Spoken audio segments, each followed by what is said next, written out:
Hello friends, please don't forget to subscribe to my channel and like the videos. Thank you for your support.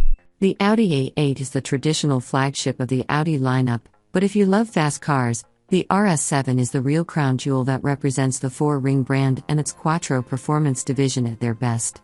That's been true ever since the Audi RS7 went on sale back in 2014, and it's even more apt with the arrival of the 2024 Audi RS7 Sportback performance. The updated car polishes the RS7 into a quicker and more luxurious version of an already monstrously capable and opulent car. We recently drove the RS7 Performance, and the equally awesome Audi RS6 Avant wagon, in its natural habitat, the winding roads that weave through California's Napa wine country. To put the performance in the RS7 Sportback Performance, Audi engineers slapped bigger snails on the familiar 4.0-liter twin-turbo V8 and turned up the boost by 3 pounds per square inch. The resulting 621 horsepower and 627 pounds-to-foot of torque are gains of 30 horsepower and 37 pounds-to-foot over the outgoing RS7, which Audi claims is good for a 0.2-second improvement in 0 to 60 mph time. That should put it right on the cusp of breaking 3.0 seconds. The 8-speed transmission comes with new controls for tighter and quicker shifts. A redesigned self-locking mechanical differential is smaller and lighter, distributing the power in a 40-60 front/rear split normally and sending as much as 70% of the torque to the front or 85% to the rear as needed. The RS7 Sportback Performance's two suspension options make it feel like two completely different cars.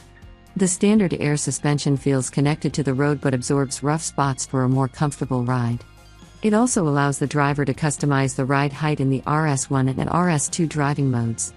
The optional sport suspension with dynamic ride control, DRC, uses steel springs with interconnected dampers that reduce body roll and pitch. A DRC-equipped RS7 sits a full inch lower than the Air version and has a stiffer, rougher feel. The dynamic steering has been refreshed for 2024. The steering hardware is identical in both versions, but an RS7 will feel different depending on which suspension it rides on. Steering feels tighter with the DRC and a bit lighter with air suspension. Either suspension is a great option with similar performance in hard cornering. Choosing one or the other will come down to personal preference. Brake options carry over from last year's car. The RS7 Performance comes with 16.5-inch steel rotors in the front, 14.6-inch steel rotors in the rear, and 10 piston calipers.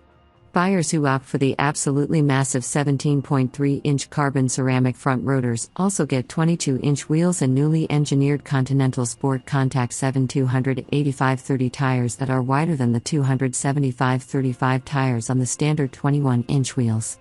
The standard brakes offer all the confidence most drivers need, but if you're going big, you won't have to suffer through a grabby brake pedal on the street. The carbon ceramic rotors maintain good pedal feel, allowing drivers to give smooth, controlled inputs without any sudden bite. The RS7 Sportback Performance is still distinguished from the A7 with the same unique stampings as last year's car. The subtle updates to the styling are found in the composite pieces. The mirror housings, front spoiler, front side flaps, roof rails, rear diffuser, and side window trims have been switched from gloss black to matte gray for the standard offering. When you replace the 21-inch 10-volt spoke cast aluminum wheels with the 22-inch 5Y spoke forged aluminum wheels, you cut 11 pounds of unsprung mass and get your choice of 3 finishes. The big wheels are available as a standalone option with a matte titanium finish or as part of the black optic or carbon matte packages. 8 exterior colors are offered, including Grenadier Red Metallic and Ascari Blue Metallic, both new for 2024. The design of the cockpit hasn't changed except for new trims and upholsteries. RS Design Plus package is available in gray, red, and blue. The blue option is the most distinct, with solid blue ocean seat belts and blue stitching in the carbon twill dash inlay. The gray and red are more subtle with color-matched borders on black seat belts and no color in the carbon twill.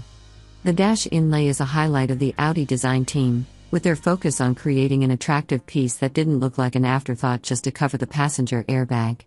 The flat-bottom Alcantara steering wheel, floor mats, and center console all have color-matched stitching, and Dynamica microfiber dresses up the armrests and shift lever.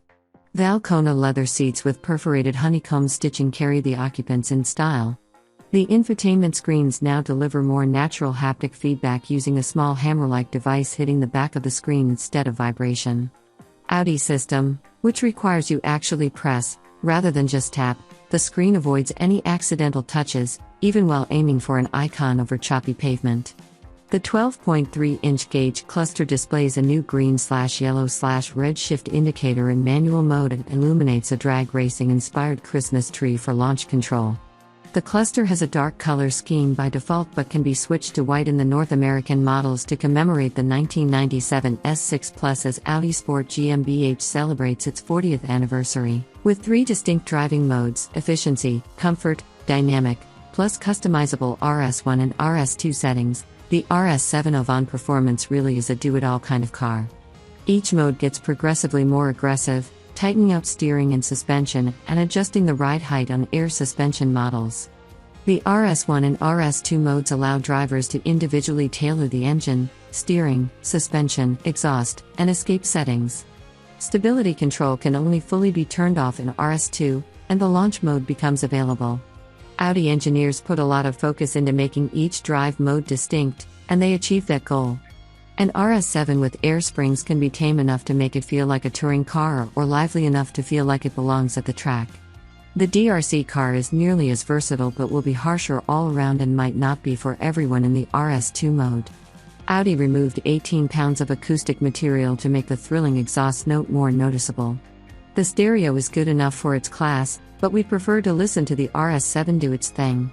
It is louder than its RS6 Avant Performance counterpart, but only due to the body shapes and where the material was removed from.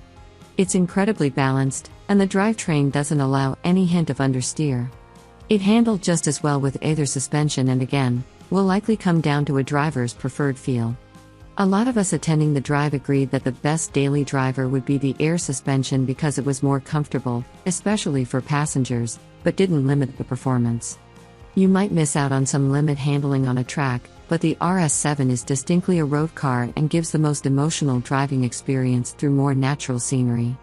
It's hard to find anything to complain about here. The styling is spot on, and the long, sloped roofline of the Sportback suits the design and wears any color offered well. We did find it hard to completely turn off the driver aids, even in RS2 mode, and the lane centering controls struggled to trust the driver on tighter roads.